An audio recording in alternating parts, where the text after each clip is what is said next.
"Well, isn't this just spectacular timing?" Xandor Vex muttered, adjusting his ceremonial robes for the 5th time in as many minutes. "The most important declaration in galactic history, and my scales decide today is the perfect day to molt."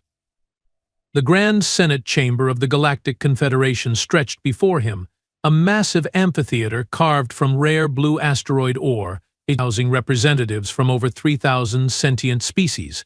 Overhead, the transparent dome revealed the glittering stars beyond, a constant reminder of their cosmic significance. Or, as Xandor preferred to think of it, a constant reminder of how utterly insignificant their problems actually were in the grand scheme of things. "You look fine," his assistant Prax whispered, 4 arms working simultaneously to organize the declaration documents. "Stop fidgeting. The Supreme Counselor is watching."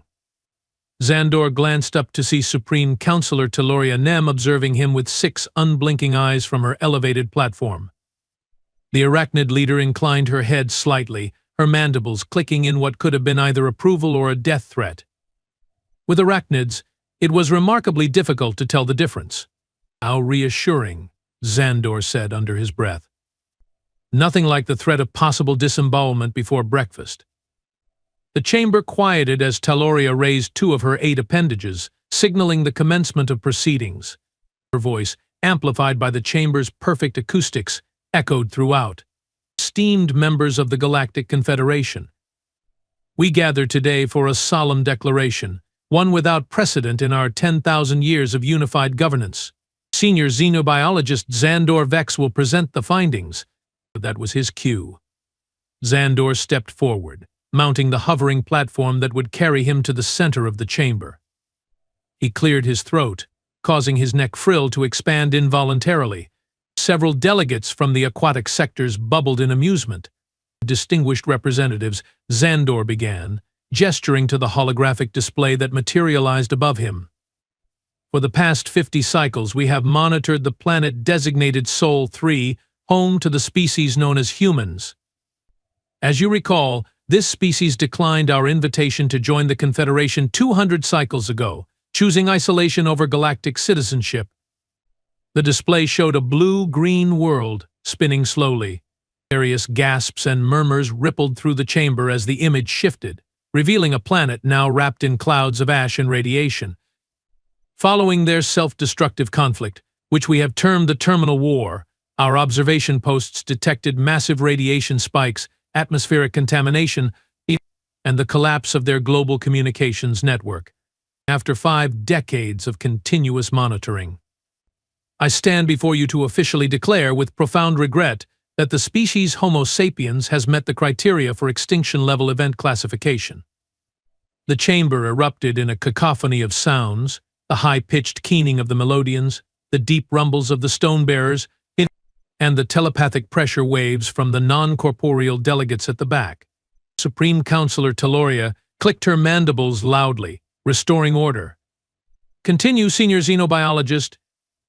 "Thank you, Supreme Counselor." Xandor manipulated the holographic controls, showing various desolate landscapes from Earth's surface.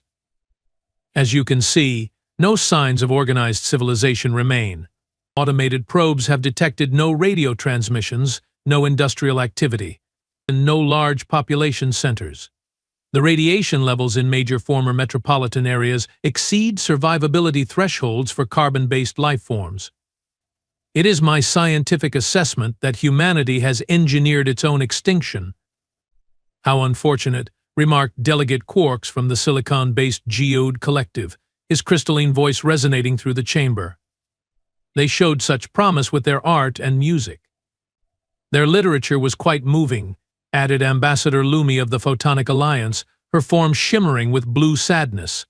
"Their Shakespeare, their Tagore, their Morrison, all lost." "Let's not romanticize them too much," interjected General Drax of the Militant Quadrant, his armored exoskeleton clanking as he leaned forward. "They were extraordinarily violent, even by biological standards. Need I remind the chamber that they declined our membership offer because they refused to disarm their nuclear arsenals? This outcome was, statistically speaking, inevitable." Xandor suppressed a sigh. The military perspective always so binary. While that may be true, General, humanity also demonstrated remarkable resilience and creativity. Their extinction represents a unique loss to galactic diversity. Does this mean we can now access Sol 3 for resource extraction? Asked the representative from the mining guild, practically salivating at the prospect. Their planet contains significant deposits of rare minerals.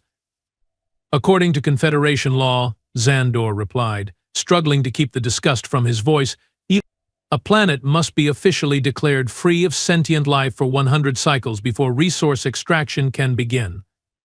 If this declaration is approved today, that timer begins now. Very well, Supreme Counselor Teloria said. We shall now vote on the official declaration of human extinction. Planetary representatives, prepare your... The massive doors at the entrance of the chamber slid open with a thunderous boom, interrupting the Supreme Counselor mid-sentence. A commotion ensued as security drones swarmed toward the disturbance. What is the meaning of this interruption? Teloria demanded, rising to her full height, venom sacs visibly pulsing beneath her exoskeleton. The security drones parted, revealing a figure striding confidently into the chamber. The figure was bipedal, relatively small compared to many delegates, with peculiar external coverings and a mat of fibrous material atop its head. Xandor felt his heart stutter in his chest. It couldn't be. It was impossible. Sorry I'm late, the figure announced in accented but perfectly understandable galactic standard. Traffic was absolutely murder. You would not believe how hard it is to find parking for a stolen Taurian cruiser. The chamber froze in collective shock. Even the gaseous delegates seemed to condense slightly. I understand you are discussing the extinction of my species, the human continued, approaching the central platform where Xandor stood paralyzed. I'd like to register a formal objection, seeing as I'm, not extinct. Neither are the other 50 million of us who escaped Earth before you conveniently stopped looking. Xandor's scientific mind raced through possibilities. A clone? An android replication? Some cruel prank by the Trickster Consortium? But his scanner, always at his belt, confirmed what his eyes refused to believe: Homo sapiens, female, approximately 30 Earth years old, and very much alive. This is impossible, he whispered, before realizing his voice was being amplified throughout the chamber. The human smiled, a disconcertingly wide gesture showing flat, white teeth. Impossible is humanity's specialty, lizard man. Now, who do I talk to about reclaiming our seat in this glorified high school debate club you call a confederation? Supreme Counselor Teloria recovered first, her mandibles clicking rapidly in what Xandor recognized as extreme agitation. Identify yourself, human. The woman performed an elaborate bow, complete with flourishes that Xandor suspected were more mocking than respectful. Captain Ilara Quinn, formerly of the United Earth Defense Force, currently of the refugee vessel Horizon's Promise. And you must be the big spider in charge. Love the mandibles. Very intimidating. General Drax slammed a clawed appendage down, cracking the stone of his podium. This is outrageous. Security seize this creature for questioning. I wouldn't, Captain Quinn said calmly, raising a small device. This Deadman switch is connected to the location of our colony ships. If I'm detained, if my vital signs falter, or if this signal stops transmitting for any reason, the coordinates automatically erase. You will never find the survivors. Xandor found his voice at last. Survivors? You claim 50 million humans survived? How is this possible? Our monitoring stations. We're looking at Earth, Quinn interrupted. We weren't on Earth. The moment the missiles launched, our evacuation protocol activated. We had been preparing for decades, ever since your Confederation made it clear we weren't welcome unless we disarmed. She paced the chamber floor, every eye following her movements. Did you think we would just sit around waiting for extinction? Humanity planned for every scenario, including our own stupidity. The terminal war wasn't a surprise to everyone. Those of us who saw it coming built ships, secret bases on moons and asteroids throughout our system. When the end came, we left. But where have you been hiding? Xandor couldn't help asking, professional curiosity overriding his shock. Our surveys of your solar system showed no signs of habitation. Quinn laughed, a sharp, harsh sound. Your surveys, your technology might be advanced, but your imagination is sadly lacking. We hid in the cometary cloud beyond Neptune, in the shadows of gas giants, in tunnels beneath the surfaces of moons. We adapted, we survived, we waited. And we watched you declare us dead without bothering to look hard enough. The chamber had descended into chaos now, delegates shouting questions, objections, and in some cases obscure religious prophecies about the return of the dead. Silence. Telluria's amplified voice cut through the noise like a blade. When order was restored, she fixed her compound eyes on the human. Captain Quinn, if what you say is true, why reveal yourselves now? Why not remain hidden? The human's expression shifted, becoming something harder, more determined. Because we are tired of hiding. Because 50 million humans need more space than stolen ships and hollowed-out asteroids. Because our children deserve to feel sunlight on their faces and solid ground beneath their feet. She strode forward, stopping directly beneath Telluria's platform. And because we recently intercepted communications about opening Earth for our resource extraction. Our home may be poisoned, but it's still ours. We won't let you strip it for parts while our backs are turned. Xandor couldn't help but admire the audacity.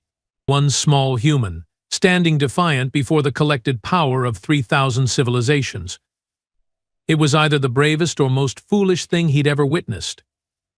The Confederation has protocols for refugee species, he said, surprising himself by speaking up.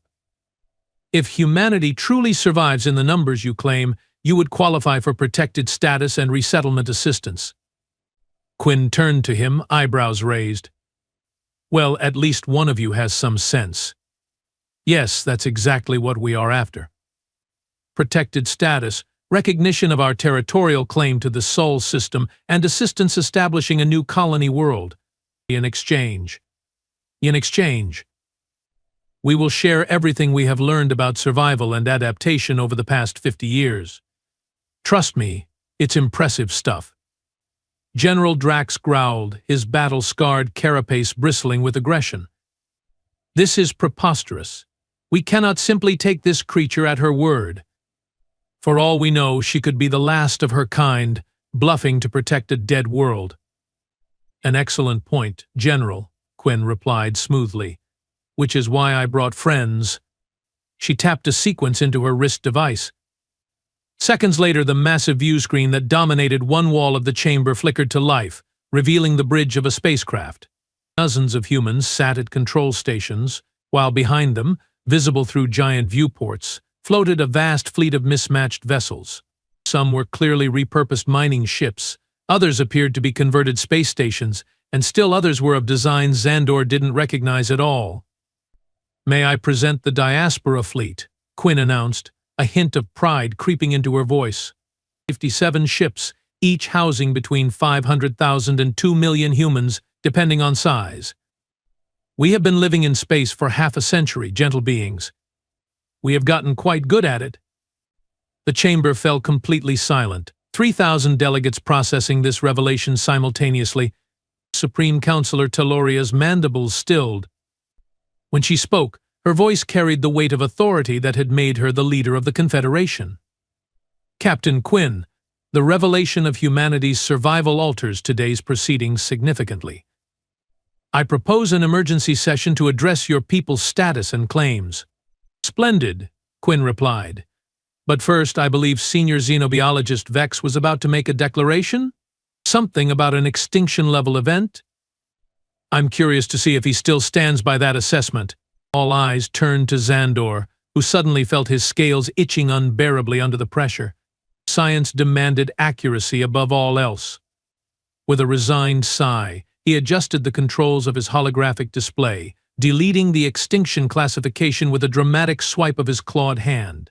Based on new evidence, he announced formally, I withdraw my assessment regarding the extinction of humanity.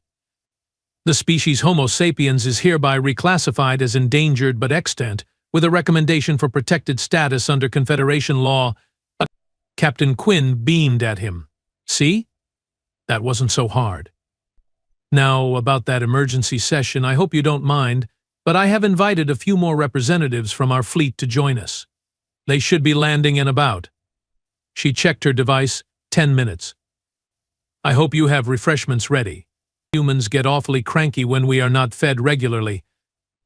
As if on cue, alarms began blaring throughout the chamber as the Confederation's defense systems detected multiple approaching vessels. Oh, don't worry about those alarms, Quinn said cheerfully. I took the liberty of transmitting our recognition codes to your security systems. The ships are cleared to land.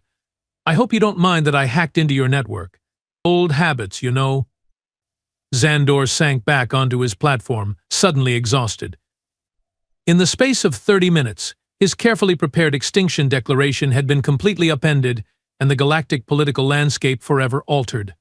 As chaos erupted around him, with delegates shouting for information, security, or in some cases their personal attorneys, Xandor caught Quinn's eye.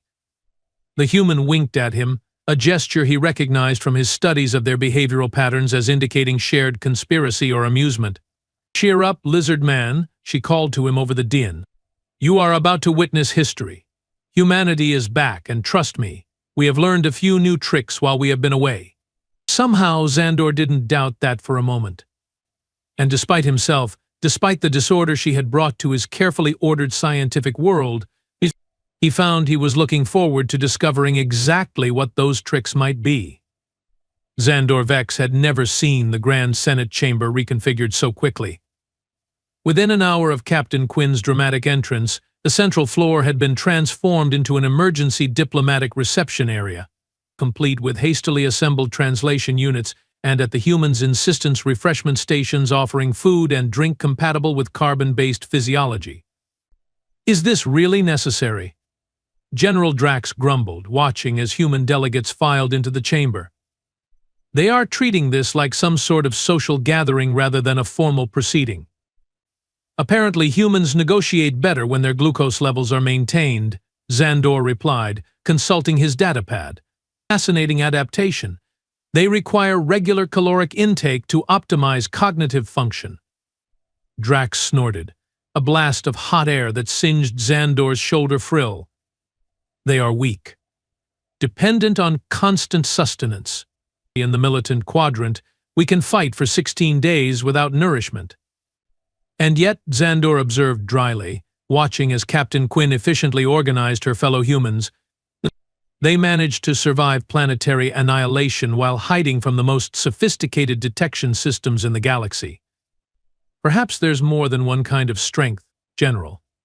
The delegation from the Horizon's Promise consisted of 12 humans, each wearing what appeared to be ceremonial attire, matching dark blue uniforms with silver trim, and various insignia that presumably denoted rank or specialty. They were a diverse lot, varying in coloration, size, and secondary physical characteristics, though all shared the same basic bipedal structure. Supreme Counselor Teloria descended from her elevated platform, flanked by representatives from the Confederation's 7 founding species. Her security detail hovered anxiously nearby, mandibles twitching at every sudden movement from the humans. Captain Quinn.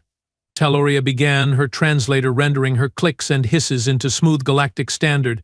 The Confederation welcomes the human delegation to this emergency session. However, I must express concern about the manner of your arrival. Hacking our security systems and bringing armed vessels into Confederation space without prior authorization constitutes a serious breach of protocol. Quinn didn't look remotely apologetic. With all due respect, Counselor, when you are presumed dead, scheduling a proper meeting becomes rather difficult. As for the armed vessels, surely you don't expect refugees who have spent 50 years in hiding to travel in unarmed ships? The galaxy isn't exactly a friendly neighborhood, as we have discovered firsthand. An older human stepped forward, her hair silvery white, face lined with what Xandor recognized as age markings. Perhaps we could dispense with recriminations and focus on the matter at hand. I am Admiral Deo Okafor, Chief Administrator of the Diaspora Fleet. We come seeking recognition, protection, and a new beginning for our people. Taloria's compound eyes gleamed with assessment. Admiral Okafor, the Confederation has protocols for handling refugee species, but your case is unprecedented. You claim to represent 50 million humans, yet our records indicate Earth's pre-war population exceeded 8 billion. What happened to the rest of your kind? A pained expression crossed the Admiral's face. The majority didn't make it off-world. Our evacuation efforts were hampered by governmental secrecy, limited resources, and the sudden onset of the terminal war.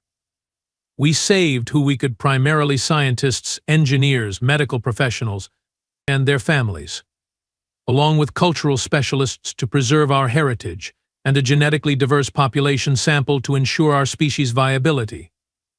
So you abandoned the rest to die? General Drax interjected, his voice laden with accusation. Captain Quinn whirled to face him, eyes flashing. We made impossible choices. While your Confederation watched from orbit, collecting data and making notes for your precious xenobiology reports, we were fighting to preserve some fragment of our civilization. You don't get to judge us for how we survived your neglect, Captain. Admiral Okafor's sharp command cut through the tension. Stand down. Quinn inhaled deeply, visibly composing herself. My apologies, Admiral. General. Zandor found himself moving forward almost involuntarily. If I may, Supreme Counselor, the human delegation raises valid points. The Confederation's non-interference policy regarding pre-member species prohibited direct intervention during the terminal war, but perhaps our monitoring approach was insufficient. Are you admitting error, Senior Xenobiologist? Taloria asked, mandibles clicking in surprise. I'm acknowledging the possibility that our methodologies may require review, Zandor replied carefully. Science demands we adjust our conclusions when presented with new evidence. The humans have provided such evidence today. A tall, broad-shouldered human with dark skin and keen eyes stepped forward. I am Dr. Qasim Nouri, Chief Scientist of the Diaspora Fleet. If the Confederation is truly interested in evidence, I have prepared a comprehensive data package documenting our survival strategies, current population distribution, resource requirements, and proposed terms for reintegration into the galactic community. He extended a data crystal toward Zandor, who accepted it with a slight bow. This will be most enlightening, Dr. Nouri. I look forward to reviewing it. While our scientific divisions exchange information, Admiral Okafor said, turning back to Taloria, perhaps we could discuss the immediate practical matters. Our fleet requires refueling, our hydroponic systems need raw materials, and our people are desperate for open space after generations confined to ships. The representative from the Commerce Guild, a gelatinous being named Director Blob, oozed forward. Such provisions could be arranged for appropriate compensation. What do humans have to trade? Quinn laughed, a sharp bark of sound. You will find we have become quite resourceful. The Diaspora Fleet possesses technological innovations born of necessity, advanced recycling systems, radiation-resistant crops, energy-efficient life support. Not to mention the cultural artifacts we salvaged, art, literature, music. All unique in the galaxy, all suddenly rare commodities given our supposed extinction. And let's not forget, added a wiry human woman with elaborate facial markings, the 50 years of astronomical data we have gathered while hiding in the outer reaches of various star systems. We have mapped regions your survey ships never visit, documented phenomena your scientists haven't observed. Zandor couldn't contain his excitement. You have unexplored astronomical data? Multiple star systems? This could advance our understanding of cosmic evolution significantly. Indeed, Dr. Nouri confirmed with a slight smile. Commander Patel here has overseen our scientific reconnaissance efforts. Maps of the galactic arm extending beyond the Perseus void would be of particular interest to your astronomers. The atmosphere in the chamber had shifted subtly. What had begun as a confrontation was evolving into something resembling a trade negotiation. Zandor noticed representatives from various guilds and alliances edging closer, clearly intrigued by what these supposedly extinct humans might offer. Supreme Counselor Taloria raised two of her limbs, silencing the growing murmurs. It seems there is potential for mutual benefit here. However, there remains the matter of your legal status and territorial claims. You mentioned Sol System, your original home. What exactly are you proposing? Admiral Okafor straightened, her bearing regal despite her advanced age. We propose that humanity be granted protected species status under Confederation law, with Sol System recognized as sovereign human territory. Earth itself remains uninhabitable for now, but we intend to establish colonies on Mars, Europa, and Titan, while we develop technologies to eventually reclaim our homeworld. Additionally, she continued, we request assistance in identifying suitable extrasolar planets for colonial expansion. Our population grows, despite our circumstances. We need room to thrive, not merely survive. General Drax slammed his appendage down again, cracking yet another section of his already damaged podium. This is outrageous. They disappear for 50 cycles, then return demanding territory and expansion rights? Where is the accountability for their self-destructive behavior that poisoned their own planet? An excellent question, General, Admiral Okafor responded calmly. The architects of the terminal war perished with Earth. Those of us who escaped, and our children born among the stars have lived with the consequences of our species' failure. We have had 50 years to reflect on our mistakes while fighting daily for survival. I believe that constitutes accountability. She gestured to her delegation. Look at us, General. We are not the humans who rejected your Confederation's invitation 2 centuries ago. We are the descendants of those who recognized our species' flaws and worked to preserve what was worthy. We come not to repeat history, but to write a new chapter. The chamber fell silent as her words resonated through the vast space. Even the normally voluble gaseous delegates in the upper tiers seemed to pause their constant swirling. Zandor found himself unexpectedly moved. There was something profoundly compelling about these survivors, these fragments of a civilization that had faced extinction and refused to accept it. He activated his communication implant, sending a private message to Supreme Counselor Taloria.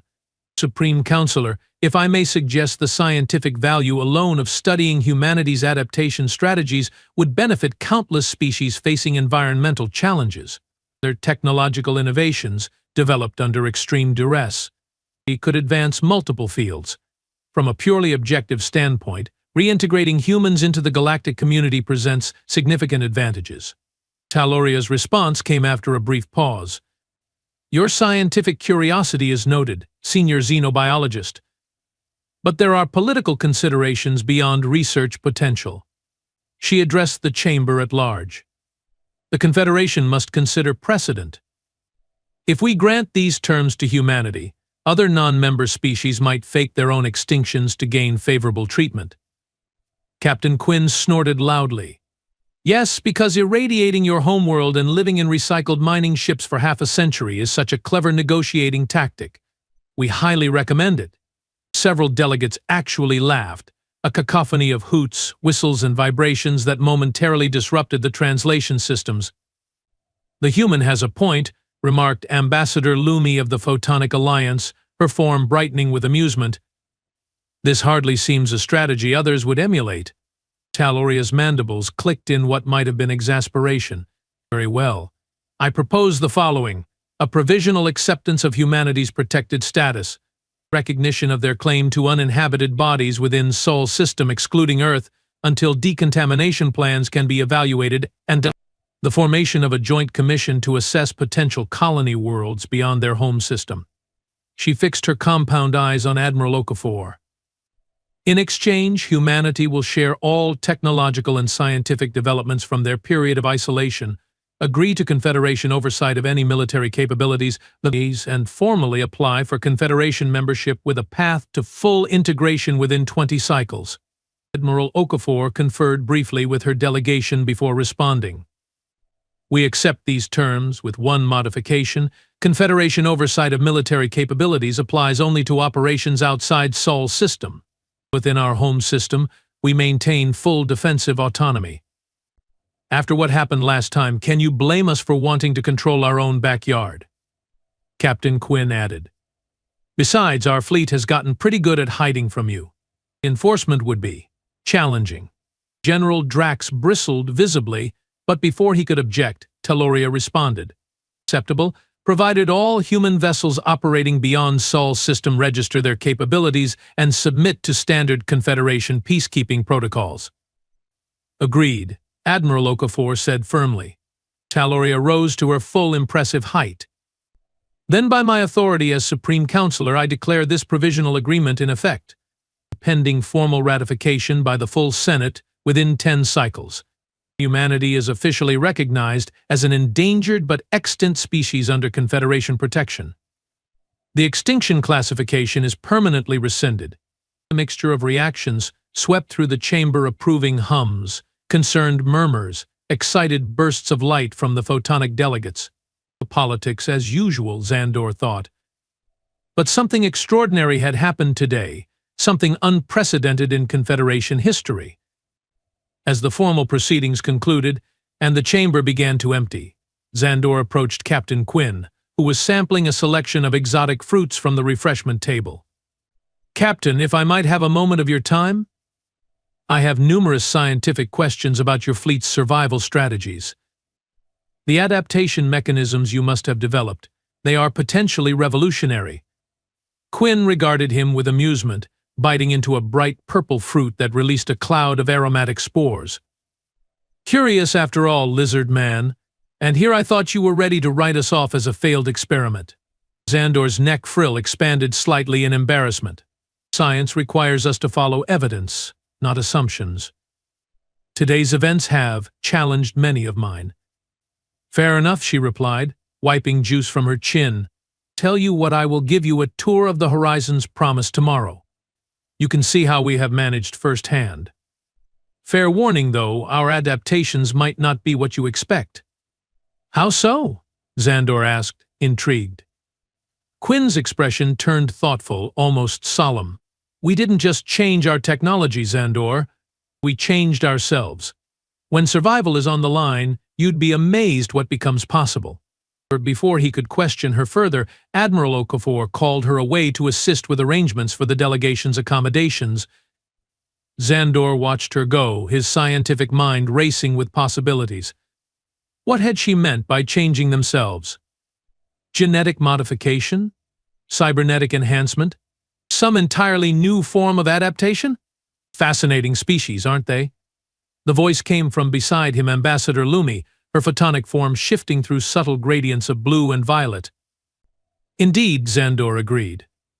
I have studied humanity extensively, but these survivors, they are something new, something unexpected. Perhaps that is their greatest strength, Lumi observed, with the capacity to become unexpected. Most species follow predictable evolutionary paths, but humans seem to reinvent themselves through sheer force of will. Xandor considered this as he watched the human delegation preparing to depart, their animated conversations and expressive gestures so different from the formal interactions typical of Confederation proceedings. They moved with a vitality that seemed almost defiant, as if every breath, every heartbeat was a victory against the extinction that had so nearly claimed them. Later that evening, as Xandor updated the Confederation's xenobiological database, he found himself pausing over the human entry. For centuries, it had remained largely unchanged, a record of a species that had chosen isolation over integration. Now, he faced the task of documenting their remarkable resurrection. After careful consideration, he added a new notation to the official record. Humanity's defining characteristic may not be their technology, their culture, even their intelligence, but rather their extraordinary refusal to accept finality when faced with extinction. They did not merely survive, they transformed.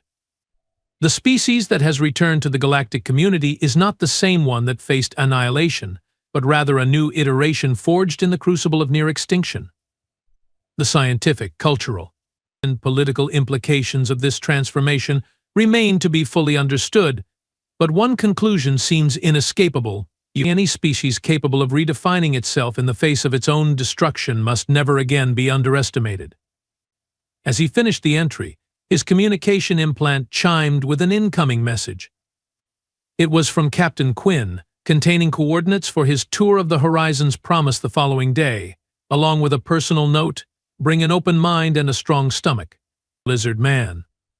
What we have become might shock your delicate scientific sensibilities. But trust me, extinction was never an option for humanity. We have got too much unfinished business with the universe. Xandor couldn't help but smile, his scales shifting color with anticipation. The human extinction that had never happened was about to launch a new era of scientific discovery. And somehow he suspected it would be just the beginning of humanity's second act on the galactic stage. They had declared humanity extinct, only to have a living, breathing human walk into their Senate. Whatever came next would undoubtedly defy all expectations, which, he was beginning to understand, was precisely what humans did best.